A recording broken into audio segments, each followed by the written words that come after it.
Assalamualaikum warahmatullahi wabarakatuh. Perkenalkan, nama saya Nur Laila Mustika dengan nomor pokok mahasiswa 12219000049. Saya berasal dari kelas G, kelas Manajemen Strategi. Kali ini kita akan membahas materi tentang membangun strategi kerjasama di era globalisasi. Kita harus mengetahui terlebih dahulu arti mengenai manajemen strategi. Manajemen strategi adalah seni dan ilmu penyusunan, penerapan, dan pengevaluasian keputusan-keputusan. Manajemen strategi berfokus pada proses penetapan tujuan organisasi, pengembangan kebijakan, dan perencanaan untuk mencapai sasaran, serta mengalokasikan sumber daya untuk menerapkan kebijakan dan merencanakan pencapaian tujuan organisasi. Setelah mengetahui arti dari manajemen strategi, kita juga harus mengerti arti dari era globalisasi. Era globalisasi merupakan perubahan global yang melanda seluruh dunia. Dampak yang terjadi sangat besar terhadap berbagai aspek kehidupan manusia di semua lapisan masyarakat, baik di bidang ekonomi, sosial, politik, teknologi, lingkungan, budaya, dan sebagainya. Hal ini disebabkan adanya kemajuan ilmu pengetahuan dan teknologi yang akan mengubah pola perilaku konsumsi masyarakat. Di era global seperti saat ini, akan terasa sulit apabila sebuah perusahaan bertahan menghadapi persaingan yang sangat ketat atau hyper competition, terutama bagi perusahaan yang tidak terlalu besar dan mempunyai modal terbatas. Globalisasi ekonomi meningkatkan jalinan kerjasama antar pelaku ekonomi di berbagai kawasan. Untuk bersaing dalam arena global, siapapun tidak dapat menanggung biaya tetap yang sedemikian besar. Untuk itu, agar perusahaan tetap eksis, bahkan bisa tumbuh dan berkembang, maka pimpinan perusahaan atau CEO hendaknya berupaya untuk menerapkan dan membangun strategi kerjasama yang baik atau sering dikenal dengan istilah aliansi strategi dengan perusahaan lain, baik secara vertikal maupun horizontal. Kemitraan atau cooperation memiliki dua sifat, yaitu eksplisit dan implisit. Yang pertama, eksplisit, aliansi strategi. Kemitraan yang bersifat eksplisit antara dua atau lebih perusahaan yang mengkombinasikan sumber daya, kapabilitas, dan kompetensi inti untuk memenuhi kepentingan bersama dalam hal perencanaan, produksi, atau distribusi barang atau jasa. Yang kedua, implisit kolusi. Kerjasama yang bersifat implisit antar dua atau lebih perusahaan untuk mengurangi output industri di bawah tingkat kompetitif, potensial dengan tujuan untuk meningkatkan harga di atas tingkat kompetitif. Lalu, ada cara menjalankan strategi aliansi, yaitu ada dua cara. Yang pertama, akuisisi atau merger. Yang kedua, joint venture. Yang pertama, kita akan membahas tentang akuisisi dan merger. Menurut Berli, Meyers, dan Marcus di tahun 1997, akuisisi adalah pengambilan alih atau takeover sebuah perusahaan dengan membeli saham atau aset perusahaan tersebut. Perusahaan yang dibeli tetap ada. Sedangkan merger adalah penggabungan dua perusahaan menjadi satu, di mana perusahaan yang memerger mengambil atau membeli semua aset dan liabilitas perusahaan yang dimerger. Dengan begitu, perusahaan yang memerger memiliki paling tidak 50% saham dan perusahaan yang dimerger berhenti beroperasi dan pemegang sahamnya menerima sejumlah uang tunai atau saham di perusahaan yang baru. Akuisisi dapat menjadi cara terbaik dalam memasuki pasar baru atau bisnis baru atau memperbaiki posisi persaingan dalam bisnis yang sudah ada. Kesenjangan kinerja dalam pertumbuhan dan perolehan penghasilan dapat diselesaikan melalui akuisisi. Sejumlah peneliti telah menguji dampak merger dan akuisisi terhadap kesejahteraan pemegang saham. Hasil temuan menunjukkan adanya perbedaan hasil tentang dampak merger dan akuisisi terhadap kesejahteraan pemegang saham, mengakibatkan kenaikan kesejahteraan pemegang saham dilakukan oleh Bernstein tahun 1995, Damston dan Strahan 1995, Akafin 1997, Rhodes 1998, dan Hughes 1999. Adapun penelitian merger dan akuisisi berdampak terhadap penurunan kesejahteraan saham dilakukan oleh Bradley 1980, Asquith 1983, Limek 1991, dan Georgi 1997. Temuan terhadap kegagalan kapabilitas merger dan akuisisi dalam meningkatkan kesejahteraan pemegang saham menjadi topik yang menarik untuk dikaji lebih mendalam. Karena hal ini bertolak belakang dengan teori economy of scale, yang berarti dalam praktik bisnis terjadi diseconomy of scale. Lalu, kali ini kita akan membahas tentang aliran pemikiran akuisisi dan merger.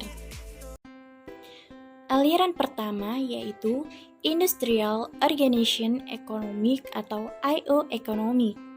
Dalam IO Economic terdapat dua aliran pemikiran schools of thought, yaitu the Market Power School dan the Efficiency School. Penelitian dalam Market Power School merupakan penelitian yang menjelaskan bahwa merger dilakukan atas dasar monopoli, sedangkan the Efficiency School menjelaskan bahwa alasan utama merger dan akuisisi adalah meningkatnya economy of scale. Aliran yang kedua yaitu Financial Theory. Dalam teori keuangan dijelaskan merger dan akuisisi dilakukan untuk mendiversifikasi resiko. Namun, pandangan tersebut telah berubah dengan adanya keyakinan bahwa penurunan resiko dengan diversifikasi tidak lagi bernilai bagi investor. Aliran yang ketiga yaitu Managerial Economic. Managerial Economic menggunakan teori keagenan atau agency theory untuk menjelaskan motif dilakukannya merger dan akuisisi. Manajer memiliki kebebasan sesuai dengan kebijaksanaan pada perusahaan publik, yang mereka dapat menggunakannya untuk kepentingan sendiri. Aliran yang keempat yaitu Strategic Management. Pada literatur manajemen strategik telah berusaha untuk memperluas gagasan yang dikembangkan para ekonom atau ekonomis dengan menjelaskan alasan-alasan akuisisi yang bernilai. Pada studi tersebut telah membahas tentang sinergik yang menunjukkan bahwa strategi relations tidak memadai untuk menghasilkan abnormal return yang positif bagi para pemegang sahamnya perusahaan pengakuisisi. Terdapat 4 keuntungan potensial dari merger dan akuisisi. Yang pertama, yaitu keuntungan sinergik. Yang kedua, yaitu keuntungan monopolitis. Yang ketiga, keuntungan efisiensi manajerial. Yang keempat, keuntungan diversifikasi. Yang kedua, kita akan membahas tentang joint venture. Ini kita harus mengetahui terlebih dahulu arti atau pengertian dari joint venture. Joint venture sendiri merupakan perusahaan baru yang didirikan atas dasar kerjasama antara beberapa perusahaan yang berdiri sendiri. Adapun ciri-ciri dari joint venture. Di antaranya, yang pertama adalah merupakan perusahaan baru yang didirikan bersama oleh beberapa perusahaan. Yang kedua, modal terdiri dari pengetahuan dan modal yang disediakan oleh para pendiri. Yang ketiga, joint venture antara perusahaan asing dengan modal nasional harus berbentuk perseroan terbatas menurut M4 tahun 2006. Tak jarang, 2 atau lebih perusahaan yang menjadi sponsor tersebut membentuk sebuah organisasi terpisah dan menjadi pemilik ekuitas bersama dalam entitas yang baru itu. Usaha patungan dan hubungan kerjasama semakin banyak digunakan karena cara-cara itu memungkinkan perusahaan untuk memperbaiki komunikasi dan jaringan, mengglobalkan operasi, dan meminimalkan resiko. Usaha patungan dan persekutuan seringkali ditempuh untuk merangkap peluang yang terlalu kompleks, tidak ekonomis, atau riskan untuk dijalankan sendiri oleh satu perusahaan. Joint venture sendiri memiliki keuntungan-keuntungan. Yang pertama, sebuah perusahaan merasa bahwa ia akan memperoleh keuntungan dari mitra kerja lokal di negara lain dalam pengetahuan lokal, budaya, bahasa, sistem politik, dan hukum atau undang-undang, khususnya yang berlaku dalam perdagangan di negara tersebut. Yang kedua, perusahaan melalui joint venture dapat membagi biaya serta resiko dengan mitra kerjanya. Yang ketiga, pertimbangan-pertimbangan politik membuat joint venture sebagai alat masuk yang paling sesuai ke negara lain. Setelah sebelumnya kita membahas tentang kelebihan dari joint venture, kali ini kita akan membahas tentang kekurangan dari joint venture. Kekurangan dari joint venture yaitu sebuah perusahaan dapat kehilangan kontrol atas teknologi yang dipunyainya yang dapat ditiru oleh mitra kerjanya.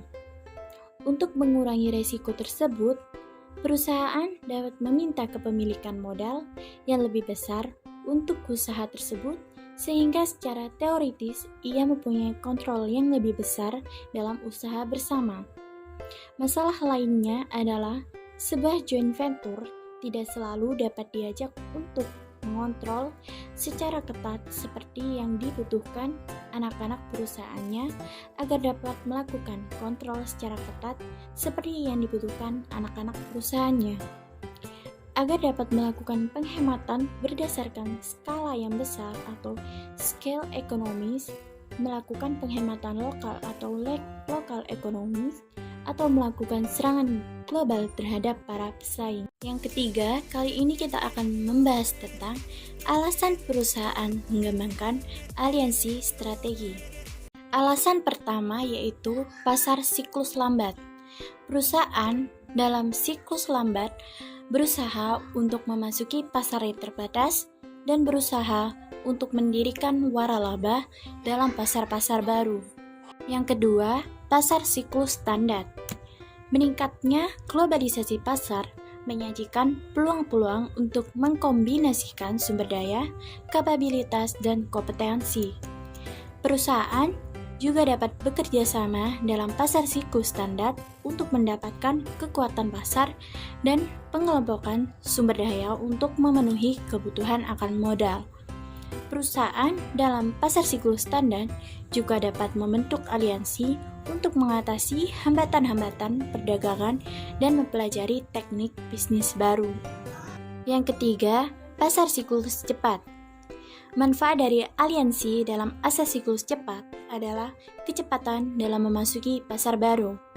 Perjanjian kerjasama antar perusahaan-perusahaan yang bersaing dalam pasar siklus cepat, di mana terdapat tingkat ketidakpastian yang signifikan, juga dapat mengarah pada pengembangan produk-produk standar. Sekian presentasi dari saya. Apabila ada salah kata, mohon dimaafkan. Terima kasih. Wassalamualaikum warahmatullahi wabarakatuh.